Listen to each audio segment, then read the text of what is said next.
NEET হোক বা IIT, দুই প্রবেশিকা পরীক্ষাতেই অসাধারণ সাফল্য। কিন্তু মেহুলের কাছে এই সাফল্যই শেষ কথা নয়, কারণ তার লক্ষ্য ইউপিএসসি ক্র্যাক করে দেশের সেবায় নিজেকে নিয়োজিত করা। জার্নিটা আমি যখন ক্লাস 9-এ ছিলাম তখন আমি আকাশে অ্যান্থে পরীক্ষা দিয়েছিলাম, এবং আমার শখ ছিল তখন ডাক্তার হওয়ারই, কারণ কোভিডের সিচুয়েশনটা ফেস করার পর আমার এই ইচ্ছেটা হয়েছিল। তো তখন থেকে আমার এই জার্নিটা শুরু হয়েছে, কিন্তু মেইনলি আমি পড়াশোনাটা 11-12-এ বেশি করে করেছিলাম নিটের জন্য। নিটের পাশাপাশি আইআইটি পরীক্ষাতেও দুর্দান্ত ফলাফল, দুটো তো একেবারেই ভিন্ন সাবজেক্ট। তো আইআইটির পথ চলাটা কিভাবে শুরু হয়েছিল? না, আমি যখন 11-12-এ পড়ছিলাম তখন আমার মনে হয়েছিল কি আমি নিটের সাথে যেই জন্য প্রিপেয়ার করব, আর তার জন্য আমাকে ম্যাথসটা এক্সট্রা করতে হয়েছিল, সেটাতে আমার বাবা আমাকে অনেক হেল্প করেছিল। আমি ইউপিএসসি পরীক্ষায় সফল হয়ে নিয়ে আইএস হতে চাই।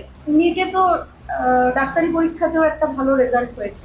হ্যাঁ, তো পরিকল্পনা তো প্রথমে ছিল ডাক্তার হওয়ার, সেখান থেকে আইএস, এই চেঞ্জটা কেন?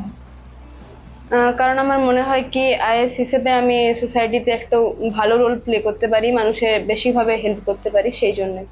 বাবা বিষয়ে আমি খুব আনন্দিত। ও দুটোতেই করবে, ওকে বলেছিলাম, সাহস দিয়েছিলাম। এক একটা চ্যাপ্টার ধরতো, সেটাতে যেমন ফিজিক্স পড়তো 4টে 5টা 6টা বই, মানে প্রচুর এক্সারসাইজ করতো, প্রচুর এক্সারসাইজ। অঙ্ক করতো, যখন এক একটা চ্যাপ্টার ধরলো সেটা প্রচুর এক্সারসাইজ করতো। বায়োলজি, ওখানেও প্রচুর এক্সারসাইজ। কেমিস্ট্রি প্রচুর বই পড়েছে, প্রচুর এক্সারসাইজ প্রচুর করতো। নিটে কত র্যাঙ্ক করেছে? নিটেও জেনারেল ক্যাটাগরি 150, আর এআইআর র্যাঙ্ক যেটা বলা হয় 224, 224। আর আইআইটিতে?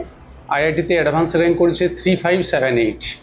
ভীষণ ভালো লাগছে, মানে ভীষণ আনন্দিত, এবং মা হিসেবে আমি ভীষণ গর্বিত।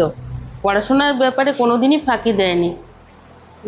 আমরা তো দুজনেই মানে চাকরি করি, দুজনেই বেরিয়ে যেতাম, ওকে হোমওয়ার্ক দিয়ে যেতাম, ও ঠিক হোমওয়ার্কগুলো রেডি করে রাখতো।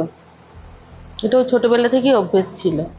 শিক্ষক দম্পতির এই কন্যা আজ গোটা পুরুলিয়ার গর্ব। পুরুলিয়া থেকে শর্মিষ্ঠা ব্যানার্জির রিপোর্ট, ইটিভি ভারত।